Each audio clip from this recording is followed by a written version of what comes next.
दोस्तों नमस्कार। महाराष्ट्र और झारखंड में चुनाव चल रहा है, लेकिन नरेंद्र मोदी बार बार बिहार जा रहे हैं। बिहार के जमुई में नीतीश कुमार की भरे मंच पर बेइज्जती हो गई।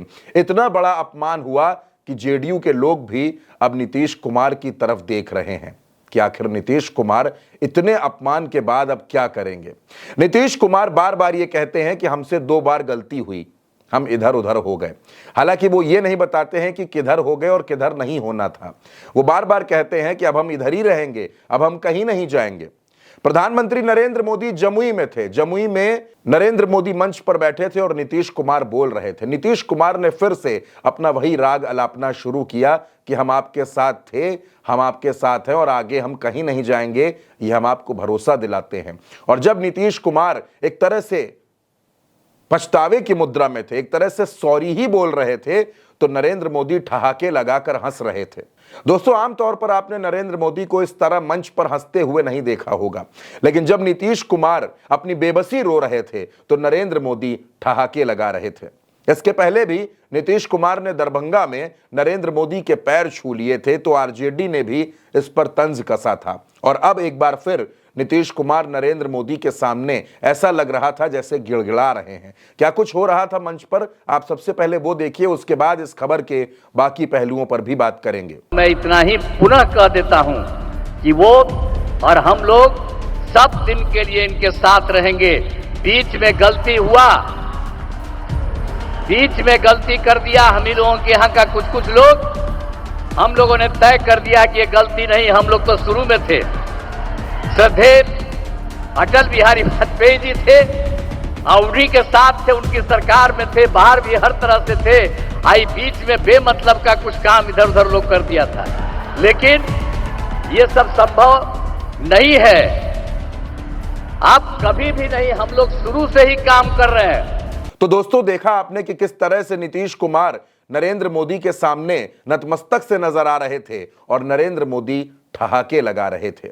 बिहार में अगले साल चुनाव होना है, लेकिन माहौल अभी से बनना और बिगड़ना शुरू हो गया है। नीतीश कुमार 24 नवंबर को जमीयते उलेमा हिंद की वक्फ संशोधन बिल के खिलाफ होने वाली रैली में जा सकते हैं, ऐसी खबरें हर जगह देखने को मिली, पढ़ने को मिली।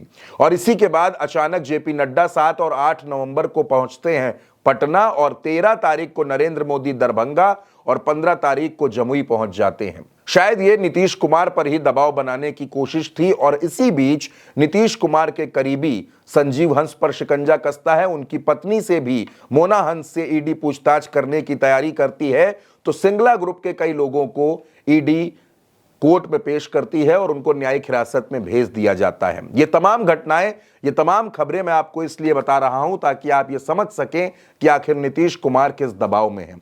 अब ये तो आप भी जानते हैं कि नीतीश कुमार जो कहते हैं वो करते नहीं, जो करते हैं वो बताते नहीं, और जो सोचते हैं वो जाहिर नहीं होने देते। नीतीश कुमार बार बार जब ये बात कहते हैं कि वो अब कहीं नहीं जाएंगे, तो इस पर उपेंद्र कुशवाहा काफी नाराज हो गए। उपेंद्र कुशवाहा ने पूछा कि जब वो एनडीए के साथ हैं, एनडीए के सहयोग में ही वो मुख्यमंत्री हैं, तो फिर बार बार ये क्यों बताते हैं कि अब वो कहीं नहीं जाएंगे, बार बार ये एहसास दिलाने की कोशिश क्यों करते हैं। अब दोस्तों, बिहार की राजनीति को अगर आप समझते हैं, नीतीश कुमार की राजनीति को अगर आप समझते हैं, तो आप ये जानते होंगे कि नीतीश कुमार जो कहते हैं उसका उल्टा कर देते हैं। हो सकता है नीतीश कुमार ये भरोसा देने की कोशिश कर रहे हों कि वो पलटी नहीं मारेंगे, लेकिन एक बात भी बड़ी साफ है कि नीतीश कुमार जब जब ऐसे संकेत देते हैं कि वो पलटी नहीं मारेंगे, उसी के फौरन बाद वो पलटी मार देते हैं। इस बीच दोस्तों, जमीयते उलेमा हिंद की तरफ से भी एक चिट्ठी नीतीश कुमार और चंद्रबाबू नायडू को लिखी गई और उनको ये नसीहत दी गई कि ये भूले ना, आप हमारे ही वोटों की वजह से सत्ता की कुर्सी पर बैठे हैं। अब बिहार में 16% के आसपास के मुस्लिम वोटर्स जिन पर नीतीश कुमार की नजर है, अगर वो नीतीश से नाराज हो गए तो नीतीश कुमार आने वाले चुनाव में भाजपा के साथ रहकर भी कुछ हासिल नहीं कर पाएंगे। और नीतीश को भी इस बात का इल्म है, लेकिन नीतीश बार बार सॉरी बोल रहे हैं। आखिर बार बार सॉरी बोलकर नीतीश कुमार क्या जताना चाहते हैं, क्या बताना चाहते हैं। नरेंद्र मोदी मंच पर हैं और नीतीश कुमार बार बार उनकी शान में कसीदे पढ़कर उनको यह विश्वास दिला रहे हैं कि नीतीश अब मोदी के साथ ही रहेंगे। हालांकि ऐसे भरोसे नीतीश कुमार ने पहले भी बहुत दिलाए हैं, पहले भी नीतीश कुमार ऐसी कस्में खाते रहे हैं।